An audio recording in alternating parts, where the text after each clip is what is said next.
తెలంగాణలో హైడ్రా గురించి తెలియనటువంటి వాళ్ళు దాదాపుగా ఎవరు ఉండరు. 2 తెలుగు రాష్ట్రాల్లోనూ హైడ్రా అనేటువంటి పేరు సుపరిచితమైనప్పటికీ కూడా తెలంగాణలో ముఖ్యంగా హైదరాబాద్ ప్రజలకు ఇంకా సుపరిచితం. అయితే హైడ్రా కమిషనర్‌గా ఉన్నటువంటి ఐపీఎస్ అధికారి రంగనాథ్ జనసేన పార్టీలో చేరబోతున్నారు. జనసేన తెలంగాణ ఇన్ఛార్జిగా ఆయన ఉండబోతున్నారు.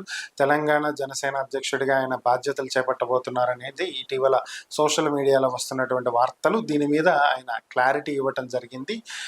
ఒక యూట్యూబ్ షోలో ఇచ్చినటువంటి ఇంటర్వ్యూలో ఆయన క్లారిటీ ఇచ్చారు. తనకు చిరంజీవి కుటుంబంతో అలాగే పవన్ కళ్యాణ్ గారితో కొంత సన్నిహిత సంబంధాలు ఉన్నమాట వాస్తవమేనని, గత 20 ఏళ్ల నుంచి సన్నిహిత సంబంధాలు ఉన్నాయని, అయినప్పటికీ తాను రాజకీయాల్లోకి రావాలి అని అనుకోవట్లేదని, కేవలం ఆ సంబంధాలు ఉన్నటువంటి కారణంగా తాను జనసేనలో చేరుతాను అని చెప్పి చేస్తున్నటువంటి ప్రచారాల్లో ఏమాత్రం నిజం లేదని, రాజకీయాల మీద తనకి ఆసక్తి లేదని, రాజకీయాల్లోకి వచ్చేటువంటి ఉద్దేశం కూడా లేదు అని చెప్పి ఆయన తేల్చి చెప్పడం జరిగింది.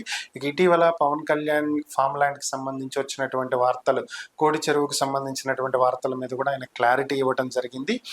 పవన్ కళ్యాణ్ ఈ భూములను పర్చేస్ చేయడం జరిగిందని, అయితే 10 ఎకరాల భూమిని 4 రైతుల దగ్గర నుంచి ఆయన కొనుగోలు చేశారని, పట్టా భూములే ఆయన కొనటం జరిగిందని, ఆ తరువాత ఈ కోడికుంట చెరువుకు సంబంధించినటువంటి నోటిఫికేషన్ రావడం జరిగిందని, అయితే ఇక్కడ చాలా వరకు ఎక్కువ మంది చేసేది ఏంటంటే చెరువుల్ని పూర్తి చేసి దాని మీద బిల్డింగ్లు కడుతూ ఉంటారని, కానీ ఇక్కడ అలాంటి ఘటనలు అయితే ఏవి జరగలేదని, ఉల్లంఘనలు అయితే ఏవి జరగలేదని, నీళ్లు వెళ్ళటానికి వెసులుబాటుగా ఎటువంటి అడ్డంకులు లేకుండా చాలా స్పష్టంగా ఉందని, అయితే ఒక ఫెన్సింగ్ అయితే ఏర్పాటు చేశారని, ఆ ఫెన్సింగ్ తీసేయమని అయితే చెప్పిన మాట వాస్తవం అని చెప్పి ఆయన తెలియజేశారు.